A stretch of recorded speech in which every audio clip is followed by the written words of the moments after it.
Welcome to the Self-Medicated Podcast, your home for moderately informed takes on current events. I am your host, Troy Aleem, aka The Wayfarer. Welcome. Justin hates when I say so I gotta work on that. I gotta figure that out. Too. The cough too? All right. I'll figure all of that out. You give me a So yeah, man, welcome to the Self-Medicated Podcast. It is Monday, what is it, February 1st today? Yes, that sounds about right. Beginning of February, rent is due.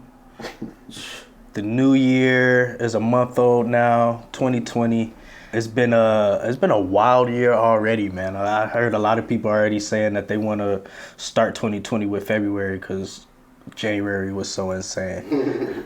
I think it's important for us to jump right into, what we missed last week. It was wild how this happened. So last week we recorded on Sunday, and basically as we were recording, news broke about, I'm sure everybody has heard about it by now, about the death of Kobe Bryant. Rest in peace. Along with the other, was it 8 folks? So it was his daughter, a couple of folks he was affiliated with, obviously the pilot of the helicopter as well. Just a huge rest in peace, condolences to all of the families affected. It was just interesting how we learned about it. So last week we recorded on Sunday, and as we were recording, I guess the news was breaking on social media and all of that.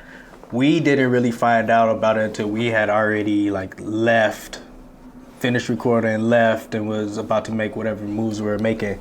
But that was what was happening, was like all of these reports about, Kobe Bryant passing away and who else may have been in the helicopter with him and affected. A lot of folks were wondering if he actually did die. This is the social media age, so there was a lot of questioning, what was really going on, were folks trolling, what was really happening. But, eventually everything settled down, and we learned that Kobe Bryant, along with his daughter, some teammates of his daughter, some other folks that he was close to in terms of coaching and parenting other young kids, along with the pilot, had passed away in a helicopter crash in Calabasas or something like that. So a huge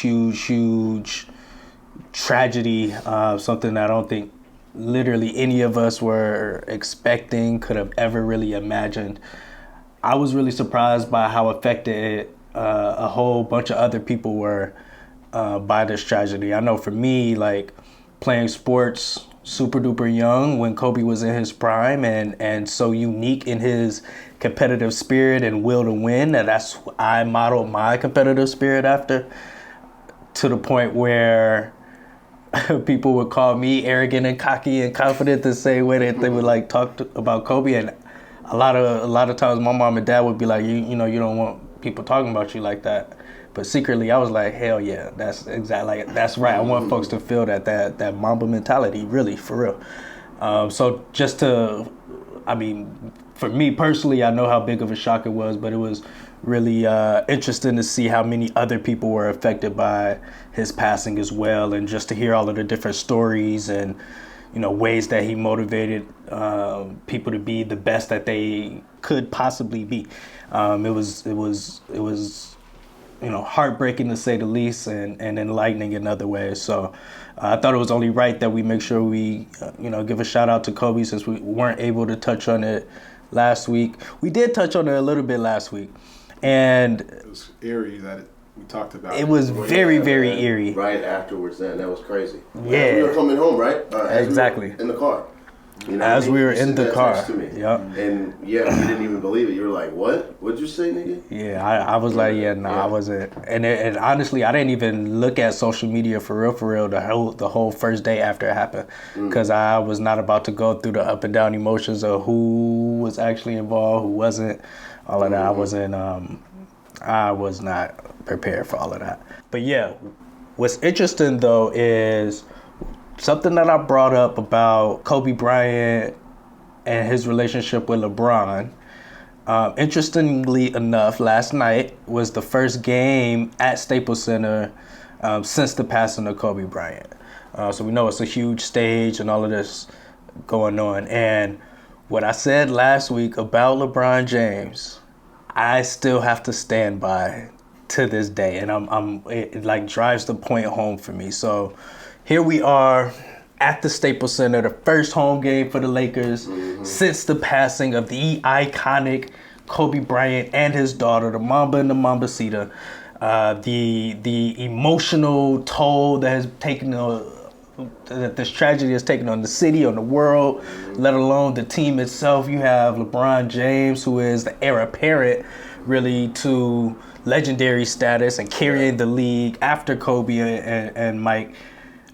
He's in the spotlight, right? He gave an impassioned speech before the game. You know, he went off script. He said, you know, he cussed on live TV, which is always endearing. You know, let the emotion show. I really liked his speech. Then these motherfuckers came out and lost, bro. Right. And they wet the bed. This is unacceptable. Like, this is what I was talking about. This is the whole thing that I'm saying. You do not get to on the altar of Kobe Bryant, of all things, you come out here and lose. What the hell was that? You cannot lose. Like, that's the thing that you can't do. You come out here and ball in the name of the Mamba. That is, I can't handle that. I can't. It really drives the point I was making last week home, where LeBron ain't it, y'all. Relax. He's not this, what we're looking for. It's not, man. I every single time that there's an opportunity for him to change this narrative, in my mind, my own selfish mind, I don't know if anybody agrees with me, and I don't really give a fuck. This is how I feel about LeBron James and him being a Laker. Like, this is why it's so bittersweet, because he gave that awesome speech, and it was amazing at the beginning, and it was uplifting and powerful, and I think it was the right message, and he was the right person to deliver it. But fam, you can't come out and lose the game after that, bro. You can't do it. You can't do it. The fact that Dame Lillard came out and balled and put on the show, like, that's what you're supposed to do. You come out there and win. Like, I don't think I need to explain the Mamba mentality further than that. Like, you have to win. You ride that emotional high. You use all of that turmoil and strife and as a moment to come together as a city, as an organization. You know, you got all your dogs playing. You got LeBron and AD. Like, you're not missing nobody. There's a lot of people at this game. It's a lot. Everybody's here.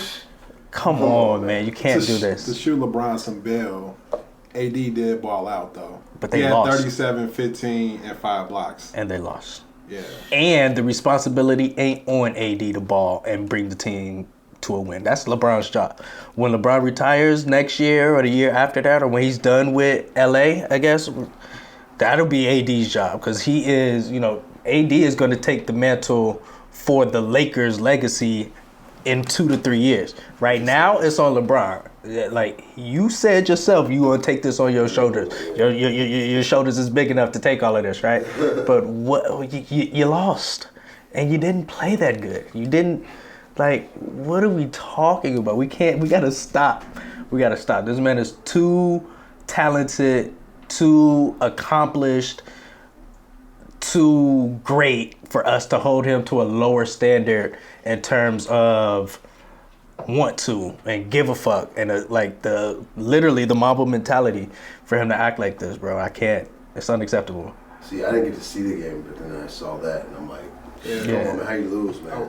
I was going to watch it, and in the third quarter, I saw the Lakers are up. I was like, okay, they going to pull this off. They got to us for Kobe.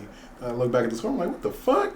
Just like, how the fuck? It's embarrassing. It's embarrassing, dog. And I know it's a lot of Lakers fans, like real long-term Lakers fans who like pay attention, who can name like 6 men and stuff like that. Mm-hmm. They know what I'm talking about. Like, yeah, it's cute to have LeBron. He's going to, right. It's nice. Exactly. It's cute and all.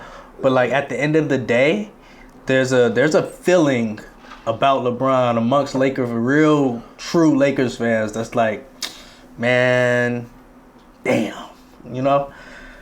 I don't know. Anyway, that's how I Not feel what it about used that. to be. Oh, and another shout out to Damian Lillard. I haven't declared publicly to anyone a favorite player since Kobe Bryant, right? I consider myself one of these types of people who really enjoy a specific makeup in an athlete. I think like Alex Rodriguez, Deion Sanders, and Kobe Bryant have been my favorite athletes of all time. They helped not only shape like when I was playing sports, my competitive spirit, but also kind of just molded myself after them in certain ways outside of sports too. And I haven't like literally since Kobe or that I like added Kobe to that list, have I ever added anyone to that list since then. It's been a long time. But I think I'm ready to add Damian Lillard to that list, y'all. Fuck with Dame. I fuck with Dame is, yeah, when you think about, you know, categorizing his competitive spirit, the fact that he's always coming through, doing things that nobody expected him to, but he's also consistent. At this point, it's not no surprise. He's doing it by himself without any other superstars or, you know, without complaining or anything. He just go out there and ball. The fact that he's multi-talented, like Dame can actually rap and spit. He can make songs. He's really good at rapping too. Yeah. Absolutely, for sure. I just like the way that he carries himself, man. And I think y'all heard it first. Silent killer, you know what I mean? Yeah, I think y'all gonna hear it first. I think Dame might be added to my all-time favorite athletes list. I say Marshawn Lynch got an honorable mention, but he ain't win enough for me. See, that's a big thing. You gotta like winning is important, and that's another. But that should let you know how I feel about Dame, because he ain't won nothing either, right? But you know, it is what it is. Anyway, Too Woke for the Week segment.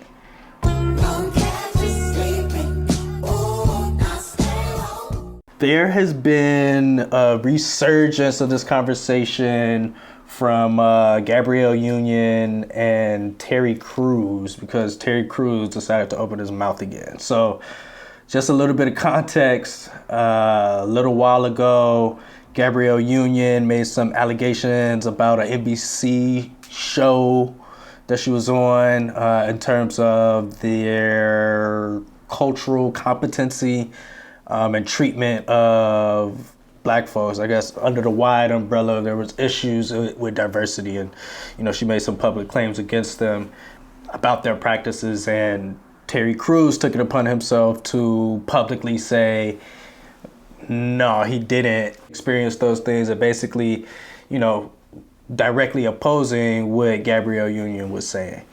And so that was, instead of, you know, standing by her or supporting her or even just shutting the fuck up and not saying anything, he decided to like directly oppose her. And I think, and then now, weeks later, the reason why this is coming back up is because he like publicly apologized, I guess, saying, oh shit, my bad. All you really wanted me to do was support you, and I didn't do that, blah, blah, blah, whether I agree or not, blah, blah, blah. So like all of a sudden he's figured out the right thing to do.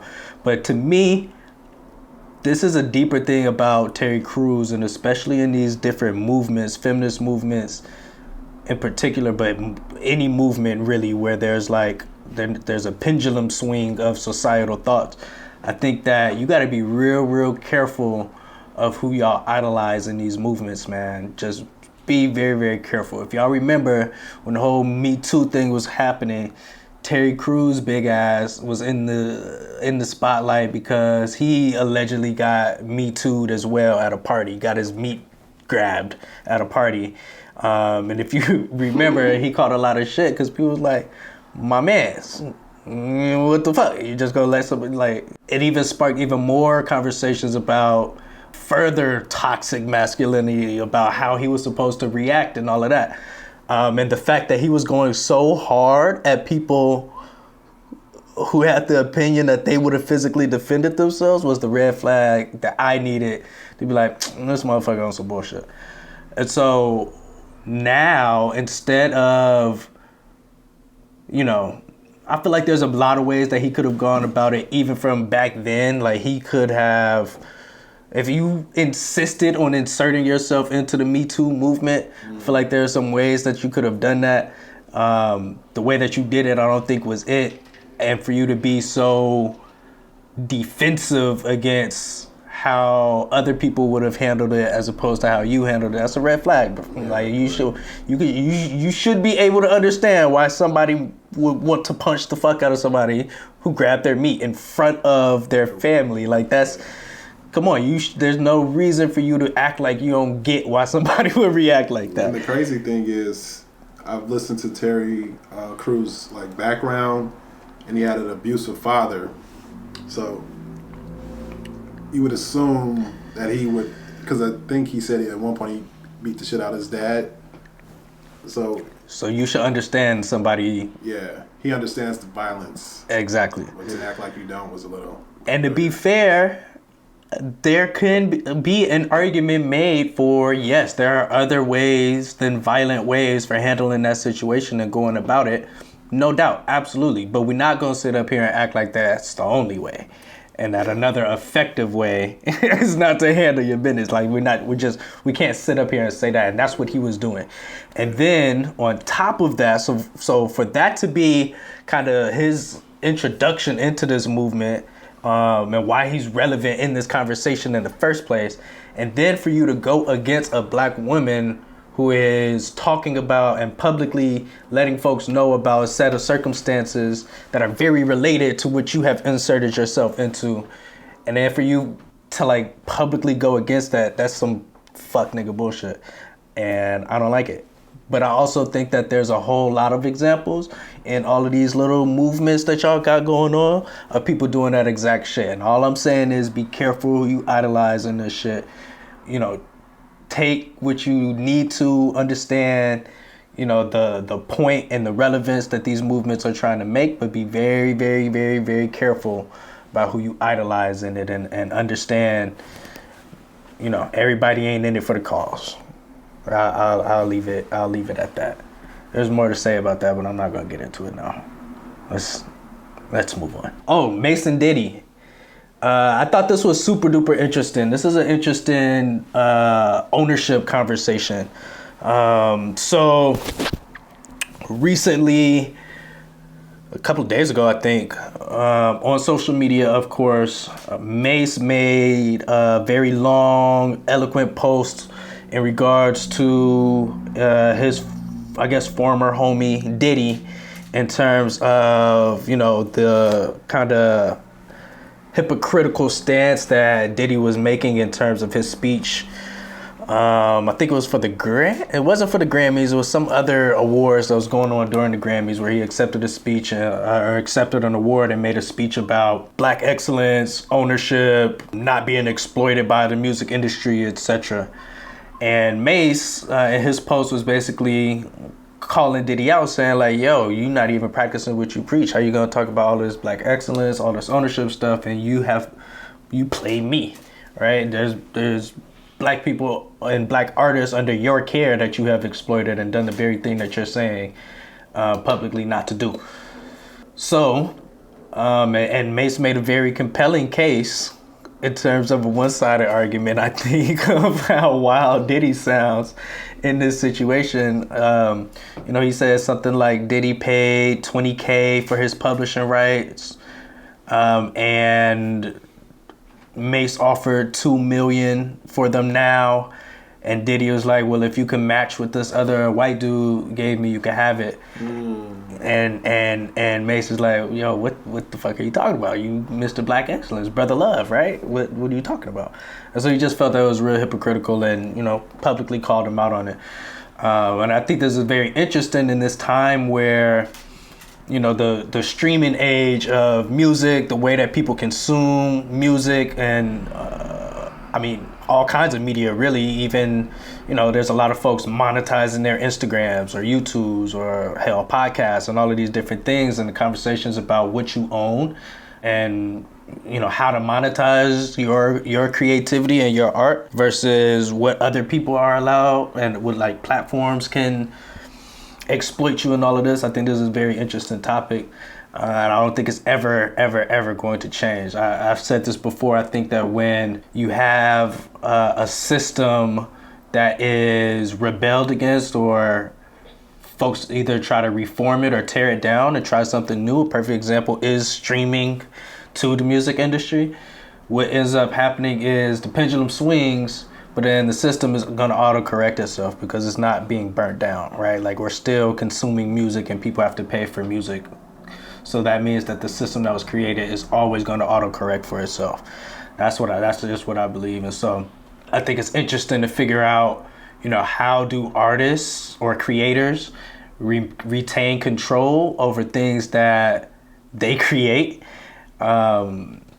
with the understanding that they do need, there are entities that exist with the capabilities to do what all artists want, which is to have their art seen or heard or viewed or consumed in whatever way.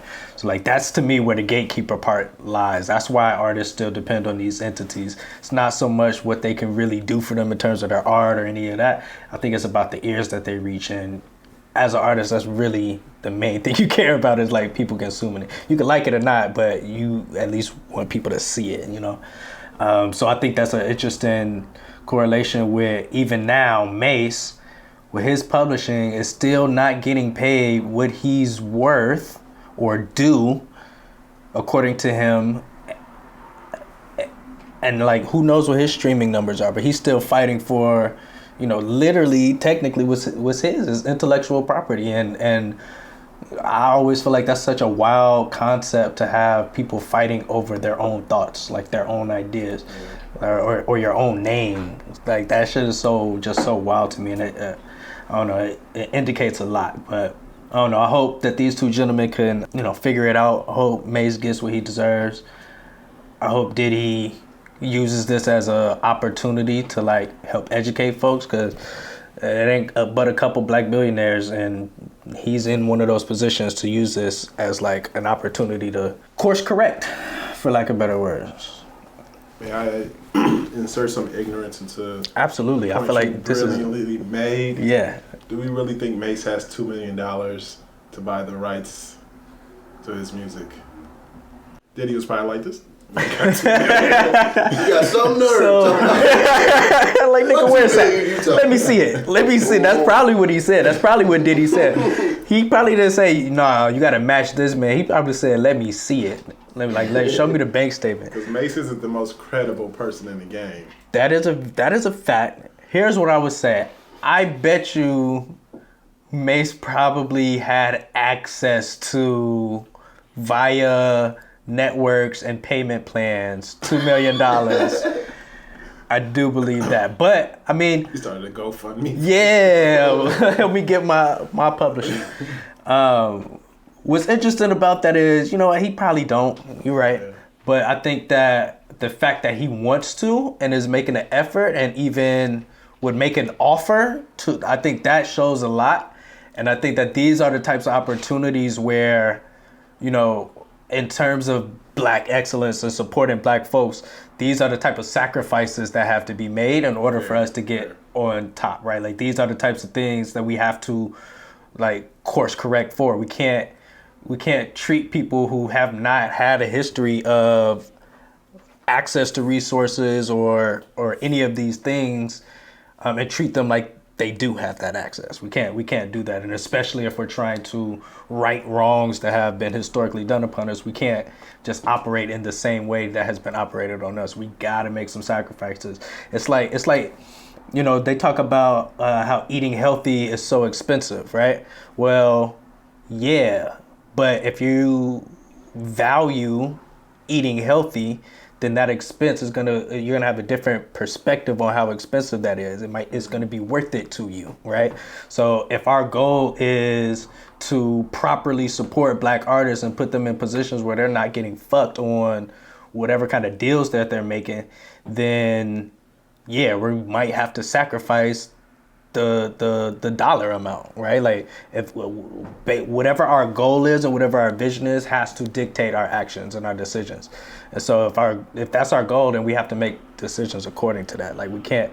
Like, I don't want to hear people talking about, oh, but I was chasing the bag. But if that's not the goal, if the goal is not to be as rich as possible, the goal is to put people on and put people in a position to benefit themselves and create generational wealth, then your decisions need to reflect that. Fair enough. Yeah. So last week we talked about Lil Wayne's funeral album. The album came out. I listened to it. Did y'all get a chance to listen to the album? Listen to a little under half of it. It's a long album. It's very long. Me personally, I like the second half better than the first half of the album. This is another, the way I feel about this Lil Wayne album, like, it's good, right? Like, he's spitting on that motherfucker, but, like, it's Reggie as fuck, man. Like, it's what, 24, 25 Oh, shit. Wayne rapping songs. That many songs? Yeah, it's a lot of songs. And what I did notice, too, is most of them are short. They're not super long, extended songs. They're for the most part, short songs. But it's a lot of songs on there, and it's a lot of, like, it's good rapping, but it's like, it's Reggie as fuck, It's a lot man. of style and no substance. Yeah. I'm waiting on a cohesive, I'm waiting on a cohesive Lil Wayne album. Not just a bunch of songs with him spitting. I want a cohesive Wayne album. That's why I don't like Eminem. He does the same thing. Yeah. Oh, yeah. Just That's like a a good lot point. of content with, no, It's like, look how good I am at rapping. Mm-hmm. Yeah. Not let me make a song Yeah. with some substance and some depth That's true. to it. That's a good point. That's true. Uh, That's true. Yeah. Are we of the mind that they're incapable of such? Because they've never Eminem done did have it. Darkness on there. Darkness was one of those, like, even though I didn't really like the song a whole, still, like, it was still that story, you know what I mean? But it's just one Darkness. song though. In terms of the whole album, they don't do that. Early Oh, on album, yeah, true. in Wayne's career, he used to make substance Yeah, that's true. songs. Yeah. Then once he started getting good at rap, it became more of, look how talented and skilled Right. I am. That is so Braggadocious true. rapping. Right. So, like, let me make a song about having children when I was 14, or Right. Yeah, wow. stepfather getting killed, or, I miss my homies. Yeah, everybody wants a 444 from Wayne. He has enough, I guess, history, experience that, like, people are thirsty for that. Did y'all see the Drink Champs interview yet? I didn't know it was out. I think it came out this morning. I think it came out this morning. I was gonna try to watch it before we came in here, but I didn't have time. But yeah, I would encourage folks to check that out. I wonder if it's like incohesive, like the album. What else came out? I really liked the Yo Gotti album. Yes. That shit was hard. Yes. I really enjoyed that album. It was full of bangers. I feel like it reminded me of, I got the same feeling that I got from that Cardi B album, where like every song is a single, Okay. right? Like you could play any of those songs as a single. It wasn't really like a deep album cuts where it's like you wouldn't play these joints. You know what I'm saying? I really liked that album though. It sounded good. He sounded good. Features were lit. You could tell him hanging out with Jay-Z has influenced the type of song he makes now. Exactly. He's actually trying to drop some gems and talk to the kids, which I appreciated from him. And that's kind of what we want from Wayne. And some sort of perspective like that. Yeah. Maybe he need to go ahead and get that Rock Nation deal. Like maybe that's what it is. Maybe that's what like he needs just to get that perspective. Like I don't know, cause that kind of, I guess, lens is really what I think that Yo Gotti brought to this album, is really what a lot of folks want from Lil Wayne. Just that perspective, right? Like, yeah, we get it. You know all these words and the ways to put them together. Cool. But what are you thinking? Like, how do you feel about something? Mm-hmm. So, Right. Give me one real original thought, or like Something, yeah. Yeah. Give me one. for sure. Y'all have Super Bowl plans? I didn't want to talk about the Super Bowl, but it is the Super Bowl is a big deal. I guess. Y'all have Super Bowl plans? I think I stand by my prediction from last week. I think the 49ers are going to blow the Chiefs out. I don't think it's going to be particularly close. I'm going for the Chiefs. You're going for the Chiefs? I'm hoping- Kansas I'm putting- City, that's putting home, hope in the right? air, man. Putting hope in the air, man. Come on. That's as close to a home team as you could get, right? Yeah, Kansas City? it was like between that and the Rams always. Oh, yeah. Yeah, I think the 49ers are going to handle them fairly easily. This is one of the segments of the relationship segment. I think this is one that I always look forward to, just because there's always some shit to talk about. But this week, I was out of work all week. I literally haven't been to work all week because I was sick. I was deathly sick. I had like a fever. I was real fucked up this week. And, thanks to my lovely partner, I was nursed back to health, and I'm now back to, I'd say, about 95%. But during this whole thing, a few things came up that made me think about and want to, explore and talk about what is the significant other sick etiquette, right? So, like, what are you supposed to do when your significant other is sick? And I think it probably depends based on the level of relationship that you're in. So, like, if you live with someone versus if you don't, I feel like there's a different set of rules, right? But, like, what are you, I guess, required to do? And what are you not? Like, what's the threshold of, all right, you doing too much, you caring too much. Like, you doing, like, overstepping your bounds, like, that ain't my job. And, like, well, at what point, as the sick person, can you not get mad at somebody for not doing something for you, right? I think getting mad at somebody taking care of you is like a guy thing. Yeah, right? I don't think women are like, you're taking too much care of me. Right. Yeah. That's a good point. So I know, like, for me, all I need is, all I really need is, like, give me the medicine. I can measure it all out myself, but I'm probably not trying to get up and go to the bathroom and get it. Make me some food, that's cool. I didn't say that. Okay. First of all, number one, half the time when I'm sick, I'm not trying to eat anyway, so that's off the table. Yeah, exactly. And if I do, then it's really just some soup, and then I'm really sick enough where I can't just warm up some soup like that. I can handle. I can do that, and I don't necessarily expect the person I'm with to do that for me. But I do expect you to, like, if I'm dying in my sleep, like, wake me up, right? Like, or if I'm like, you want to die in peace? Nah, not like that. Nah, I don't. Everybody's like, I want to die in my sleep. Nah, because I don't have to. Like, I don't have to die in that moment. Like, that's different. Rescue me, motherfucker. You can do something. Yeah, like, bring me this medicine, or, like, go to the store and get some juice or something like that, right? Like, little simple shit. I don't expect you to sit there next to me, put, like, a hot towel on my head and all of that. Yeah. And don't put yourself at risk of getting sick. That to me, that's where I draw the line. Is like, do what you can to help me, but, like, don't put yourself at risk to get sick, because then I'm gonna feel bad, and then I'm more of a caretaker type person too, so then I'm gonna be like forgetting my health and trying to take care of you, and that's all bad, and, like, nobody wins then. So but, like, then I've also heard some people is like, yo, if we're not married, nigga, good luck. Like, let me know when you're better. Like, it's right, and especially if you don't live with them, like, yo, I'm avoiding you. Like, text me if you want to, but, like, I'm not bringing you food. I'm not doing any of that because we're just not like that. It's not like, because we're not on that level yet. Yeah. So I think it's interesting to think about the different levels of, like, caretaking responsibilities as folks reach for the Purell. When we having this sick conversation. The coronavirus is in Chicago too, by the way. So, like, really? Yeah. Scrub, don't touch shit when you outside, yo. Touch everything. Don't touch shit. No. Give me the virus. Don't do it. You bugging. Things you don't say before sex. Right. Oh, man. That is hilarious.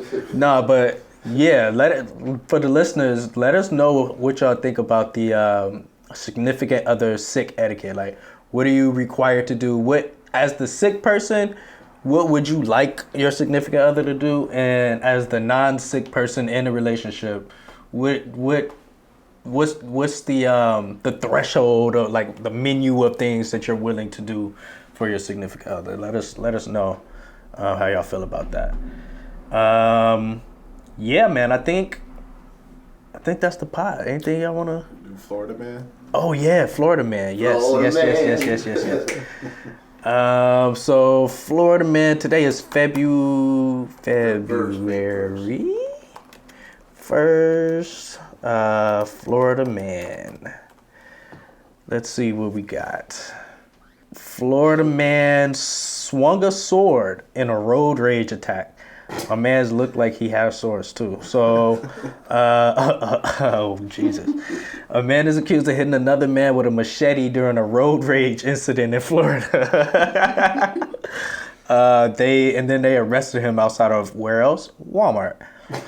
That's what you do after a stabbing. Yeah. So apparently this dude cut off, his name is Bailey, Jonathan Bailey. He cut him off in traffic, but then he pulled up alongside the vehicle and swung a sword, cutting the man's hand. So I guess he ain't even get out the car. He did a drive-by swording. He did a drive-by swording. So the victim was so modern. Yeah, apparently he cut him between his thumb and index finger, but like literally did a drive-by swording. That is funny as fuck. Florida man. That's got to be the title. Road rage. Drive-by swording. Drive-by swording. That is hilarious. Yeah, man. I think that's it. Yeah, as usual, follow us on Instagram and Twitter at The Self-Med Pod. Follow us on Facebook at The Self-Medicated Podcast, and make sure you subscribe to The Self-Medicated Podcast on YouTube. I'll make sure I get all of those clips up too. Listen, you could listen to us on all the DSPs except for Tidal till we own Tidal. Apple Podcasts, Google Podcasts, Spotify, SoundCloud. Just search The Self-Medicated Podcast. Tune in every single Monday. And that's it. We out.